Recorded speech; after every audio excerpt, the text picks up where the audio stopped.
اعوذ باللہ من الشیطان الرجیم بسم اللہ الرحمن الرحیم۔ یہ آیت جب آ رہی ہے یہ بہت ہی مشہور آیت ہے، جمعہ کے خطبے میں ہوتی ہے، بہت جامع آیت ہے۔ ان اللہ یامر بالعدل والاحسان وایتاء ذی القربى وینہی عن الفحشاء والمنکر والبغی یعظکم لعلکم تذکرون۔ یقیناً اللہ تمہیں حکم دیتا ہے لوگوں، سب سے پہلے عدل، انصاف۔ عدل سے اوپر کی ایک شے ہے احسان۔ عدل تو یہ ہے کہ جس کا جو اس کا حصہ تھا وہ آپ نے دے دیا، احسان یہ ہے کہ مزید اپنی طرف سے کچھ اور دے دیجیے، یہ احسان ہے۔ اللہ تعالیٰ محسنین کو پسند کرتا ہے۔ اور ذی القربیٰ، ایتاء ذی القربیٰ، اپنے قرابت داروں کا حق ادا کرنا، ان سے حسن سلوک، صلہ رحمی کرنا، یہ تین چیزیں ہیں کہ جس پر گویا کہ ایک اچھے معاشرے کی بنیاد ہے، یہ مثبت چیزیں ہیں۔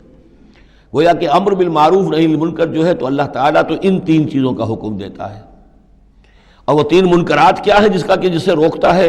وَيَنْهَى عَنِ الْفَحْشَاءِ وَالْمُنْكَرِ وَالْبَغْيِ، روکتا ہے ایک تو بے حیائی کے کاموں سے۔ یہ ایک پردہ ہے، حیا جو ہے انسان کے اندر ایک بڑی قیمتی شے ہے۔ بے حیا باش و ہر چے خائی کن، ایک دفعہ یہ حیا کا جو ہے نا پردہ اتر جائے تو پھر انسان جو ہے بے شرم ہو کر جو چاہے کرتا پھرے پھر۔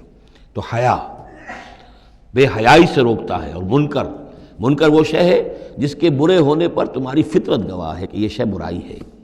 والبغی، اور سرکشی اللہ کے خلاف، سرکشی لوگوں کے خلاف۔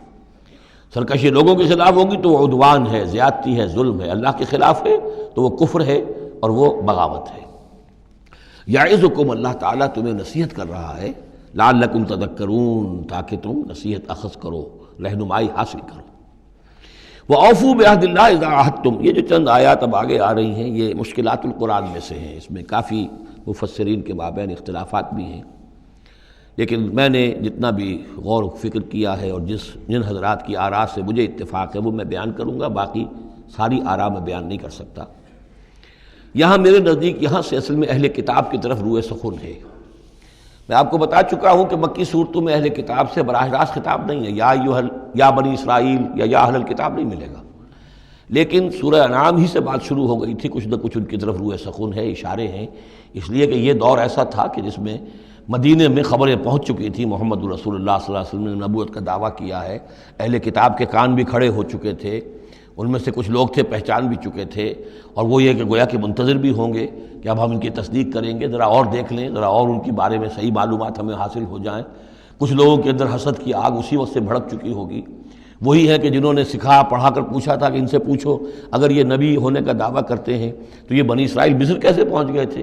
یہ تو حضرت ابراہیم علیہ السلام کی نسل سے تھے، حضرت ابراہیم تو فلسطین میں رہتے تھے، الخلیل میں وہ دفن ہیں، یہ مصر کیسے پہنچ گئے جو حضرت موسیٰ علیہ السلام نے لے کر وہاں سے آئے؟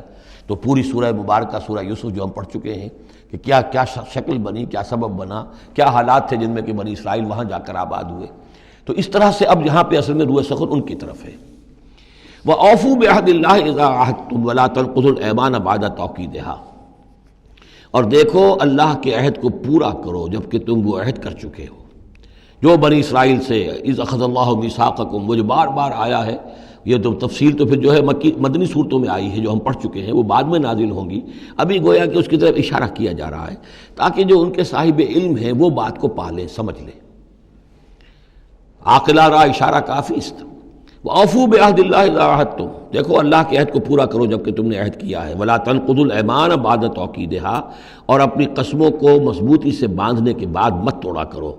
وَقَدْ جَعَلْتُمُ اللَّهَ عَلَيْكُمْ كَفِيلًا، اور اس پر تم نے اللہ کو کفیل بنایا ہے، اللہ کو گواہ بنا کر قسمیں کھائی ہیں، اللہ کو گواہ بنا کر تم نے عہد کیے تھے۔ إِنَّ اللَّهَ يَعْلَمُ مَا تَفْعَلُونَ، اللہ جانتا ہے جو کچھ کہ تم کر رہے ہو۔ وَلَا تَكُونُوا كَالَّتِي نَقَضَتْ غَزْلَهَا مِن بَعْدِ قُوَّةٍ أَنْكَاثًا، اس عورت کے مانند نہ بن جاؤ، اس دیوانی عورت کے مانند کہ جس نے بڑی محنت اور مشقت سے سوت کاٹا اور پھر اسے ٹکڑے ٹکڑے کر دیا۔ یہ گویا کہ ایک تمثیل دی گئی ہے، منتظر چلے آ رہے تھے تم نبی کی آمد کے، تم تو ان کے حوالے سے اپنے جو لوگ تھے یہاں کے عرب انہیں دھمکایا کرتے تھے کہ جب وہ آئیں گے تو ہم ان کے ساتھ ہو کر جنگ کریں گے، تو پھر یہ کہ تم ہمیں کبھی شکست نہیں دے سکو گے۔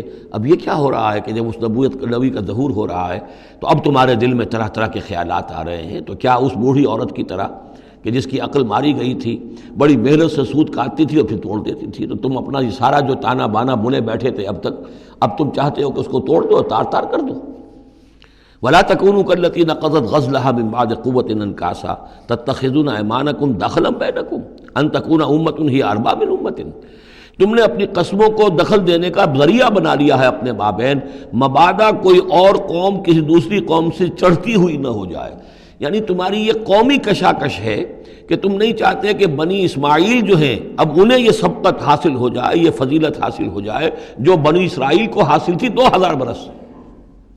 ان تکون امۃ ہی اربع من امۃ، مبادا ہو جائے ایک قوم دوسری قوم سے بڑھی ہوئی، دوسری قوم سے افضل۔ اب یہاں نام نہیں ابھی لیے جا رہے ہیں، جیسا کہ میں نے عرض کیا اشاروں کنایوں میں باتیں ہو رہی ہیں تاکہ اہل کتاب کے جو اہل علم تھے ان تک یہ بات پہنچ جائے، ان کے دلوں کے اندر اتر جائے۔ اب قسمیں کھا رہے ہیں کہ ہم تو نہیں مانیں گے، اگر واقعی یہ وہی نبی ہے لیکن ہے یہ بنی اسماعیل میں سے، یہ امیین میں سے، تو نہیں مانیں گے۔ قسمیں کھا کھا کر ایک دوسرے کے ساتھ جو ہے وہ عہد کر رہے ہیں، تو یہ کیا کر رہے ہو؟ وَلَا تَكُونُوا كَالَّتِي نَقَضَتْ غَزْلَهَا مِن بَعْدِ قُوَّةٍ أَنكَاثًا تَتَّخِذُونَ أَيْمَانَكُمْ دَخْلًا بَيْنَكُمْ أَن تَكُونَ أُمَّةٌ هِيَ أَرْبَىٰ مِنْ أُمَّةٍ إِنَّمَا يَبْلُوكُمُ اللَّهُ بِهِ، یہ تو اللہ تعالیٰ تمہیں آزما رہا اس کے ذریعے سے۔ دیکھنا یہ ہے کہ تم حق پرست ہو یا نسل پرست ہو۔ اگر تو نسل پرست ہو تو پھر اللہ سے تمہارا کوئی تعلق نہیں، اگر حق پرست ہے تو اللہ تعالیٰ نے اگر تمہاری نسل کے اندر رکھا ہوا تھا اب کسی اور نسل میں رکھ دیا ہے، اور پھر یہ کہ وہ اتنی دور کی نسل بھی نہیں، ابراہیم ہی کی نسل سے ہے۔ تمہارے جد امجد جو ابراہیم ہے انہی کی ایک شاخ تم ہو، تو انہی کی ایک شاخ جو ہے وہ محمد رسول اللہ کی قوم ہے، تو ان کو ہم نے چن لیا ہے۔ ان تکون امۃ ہی اربع من امۃ، اسی میں تم اسی جو ہے بغیم بینہم کے حوالے سے اب تم جو ہے اس آزمائش میں ناکام ہو رہے ہو۔ انما یبلوکم اللہ بہ، یہ تو اللہ تمہاری آزمائش کر رہا ہے۔ وَلَيُبَيِّنَنَّ لَكُمْ يَوْمَ الْقِيَامَةِ مَا كُنتُمْ فِيهِ تَخْتَلِفُونَ، اور پھر اللہ تعالیٰ لازماً ظاہر کر دے گا تمہارے لیے قیامت کے دن جو کچھ کہ تم جس میں اختلاف تم نے کیا تھا۔ وَلَوْ شَاءَ اللَّهُ لَجَعَلَكُمْ أُمَّةً وَاحِدَةً، اللہ چاہتا تمہیں ایک ہی امت بنا دیتا، یہ تفریقی نہ ہوتی کہ ایک امت کو ہٹا کر دوسری امت کو ہم لے آئے، ایک امت کو ہم معزول کر رہے ہیں دوسری امت کو لا رہے ہیں۔ ہم چاہتے یہ بھی کر سکتے تھے، تمہارے ہی اندر جو ہے ایک اور نشأت ثانیہ ہو جاتی، نشأت ثالثہ ہو جاتی۔ ایک نشأت ثانیہ تو ہو چکی تھی، ایک مرتبہ نیبوکدنضر کے ہاتھوں برباد ہوئے ہیکل سلیمانی تباہ ہو گیا تھا، پھر حضرت عزیر علیہ السلام کی دعوت توبہ اور اصلاح کے ذریعے سے تمہارے اندر دوبارہ ایک زندگی پیدا ہو گئی، تمہیں پھر ایک اور عروج ہوا، اب کر سکتے تھے یہ، اب پھر تیسری مرتبہ پھر تمہارے اندر ہی کوئی دعوت اچھی اٹھتی، تمہارے اندر ہی ہم کوئی نبی بھیج دیتے، وہ تمہارے اندر سے پھر جو ہے اصلاح کی ایک تحریک اٹھاتا، اور پھر تم سیدھے راستے پر آتے اور اللہ تعالیٰ تم پر رحم فرما دیتا اور قرآن بھی تمہیں کو دے دیتا۔ اللہ کر سکتا تھا۔ لو شاء اللہ لجعلکم امۃ واحدۃ ولکن یضل من یشاء ویہدی من یشاء، لیکن اللہ تعالیٰ کا فیصلہ یہی ہے، وہ ہدایت دیتا ہے جو چاہتا ہے، اور وہ ہدایت اور گمراہ کرتا ہے جس کو چاہتا ہے، اور یہ دونوں ترجمے ہوں گے۔ وہ ہدایت دیتا ہے اس کو جو ہدایت کا طالب ہے، اور گمراہ کرتا ہے اس کو جو گمراہی کا طالب ہے۔ وَلَتُسْأَلُنَّ عَمَّا كُنتُمْ تَعْمَلُونَ، اور تم سے پوچھا جائے گا، باز پرس ہوگی اب جو کچھ تم کر رہے ہو، تم ایک بہت بڑے امتحان سے اب دوچار ہو رہے ہو، تمہارے پاس علم ہے، تمہارے پاس کتاب ہے۔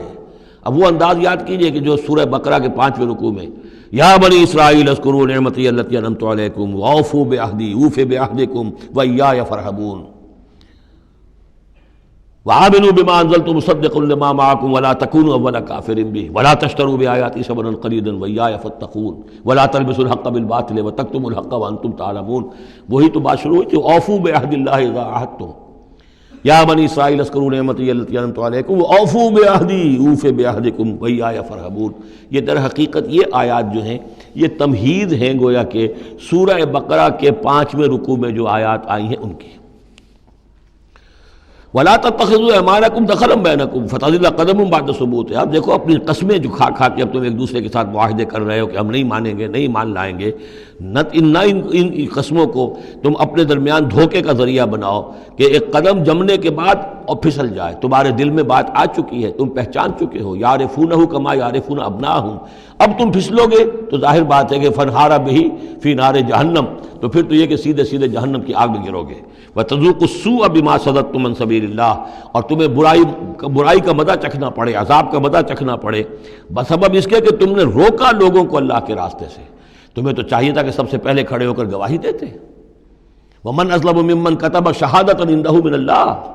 تم کہتے کہ ہاں بالکل ٹھیک ہے، ہماری کتابوں میں جو تھی یقیناً محمد اللہ کے رسول ہیں، سب سے پہلے تمہیں بڑھ کر ان کی توثیق کرنی چاہیے. وَلَا تَكُونُوا أَوَّلَ كَافِرٍ بِهِ، کہاں تم سب سے پہلے کافر ہوئے جا رہے ہو. وَلَكُمْ عَذَابٌ عَظِيمٌ، اور تمہارے لیے بہت بڑا عذاب ہے. صدق اللہ العظیم.